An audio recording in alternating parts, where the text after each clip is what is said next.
আসসালামু আলাইকুম গাইস, তোমরা সবাই কেমন আছো? হ্যাঁ, সবাই ভালো আছে। ভালো।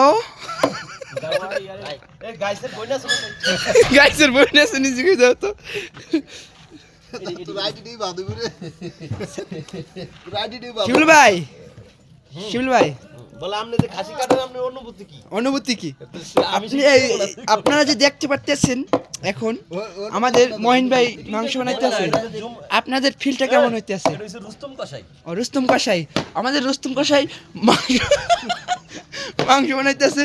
আপনাদের ফিলটা কেমন হইতেছে এখন আপনারা কমেন্ট করেন, ঠিক আছে? খুব দ্রুত, আগে তোর বড় শেয়ার কর। খুব দ্রুত কমেন্ট করেন, ঠিক আছে? কিন্তু আমি আপনাদের মাঝে চলে আসছি এখনই। কি তা কইতাম, সাইফুল ভাই তো খুব দুঃখে আছে, একটা ভিডিও বানাইতে পারে না।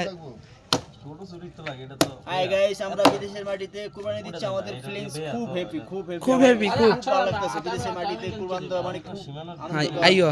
বিষয়। আজকে আমাদের ঈদ। সবচেয়ে মজাদার বিষয় হলো এরা ফজরের সাথে ঈদের নামাজ পড়ে, মানে ফজর পরে 5টা, ঈদের নামাজ পড়ে 6টায়। ঠিক, মানে সেই লাগে। আমাদের দেশে তো পরে 10টা 11টায়। হ্যাঁ ঠিক। আজগো শেখ থামেন।